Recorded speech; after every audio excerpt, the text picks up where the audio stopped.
All right, guys, welcome back to the Project Management Guide. We're looking at part 6 here, and this one's going to be super quick because this next one is literally a combination of Scrum and Kanban, which we've already discussed in prior installments. The name is Scrumban. It's literally a combination of Scrum and Kanban, and there's not too much new information to introduce here, to be quite honest with you. Scrumban is a hybrid methodology that mixes elements of Scrum and Kanban, like we've already discussed both earlier and defined them. So to jump right into it, we're trying to figure out what's exactly unique about this hybrid approach compared to the other approaches that were unique but not all that different, frankly, like next to each other to begin with. So what exactly makes Scrumban unique here? Normally with Scrum, in anywhere from a 1 to 4 week long sprint, you have a set number of tasks that need to be handled and taken care of within that sprint. Versus Kanban is not handled in sprints. It's very continuous, and you kind of just keep it going until the project is done. Scrumban essentially takes that element of sprints from Scrum and replaces it with Kanban, where instead of doing things in chunks like 1, 2, 3, 4 week long chunks, you just continue.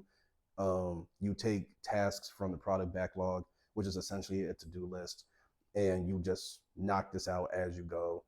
Whoever gets assigned this, or someone assigns themselves a task, they just knock it out and you just keep on going.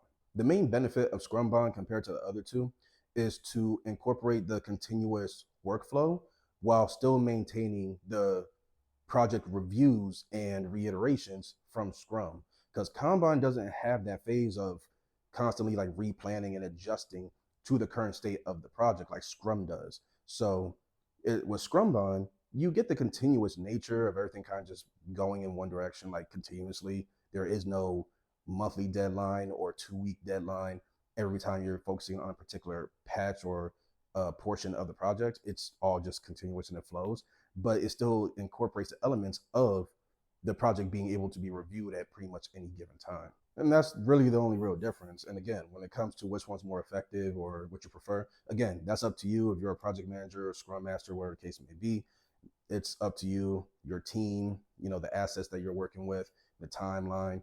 To my understanding, the investors and stakeholders ultimately can define what format that the team is going to run with when it comes to completing the project. But obviously, the one leading that project can give some say so as well. So ultimately, if you want to use Scrumban, if you want to use Scrum, Kanban, or any of the other agile methodologies we've already talked about, it's up to you. Your reasonings up is yours only. So there's, again, no real line of which methodology is better. What methodology is better suited for the task at hand? And that pretty much should guide you the rest of the way when it comes to choosing which methodology to run with for your project. So that was a real nice, quick in and out video because, like I said, it's a combination of Scrum and Kanban. We've already went over those two, and this is just a mix. So I'm going to go ahead and leave it here, guys. If you have any feedback for me, leave that for me in the comment section below. I'll see you guys in the next one. Later.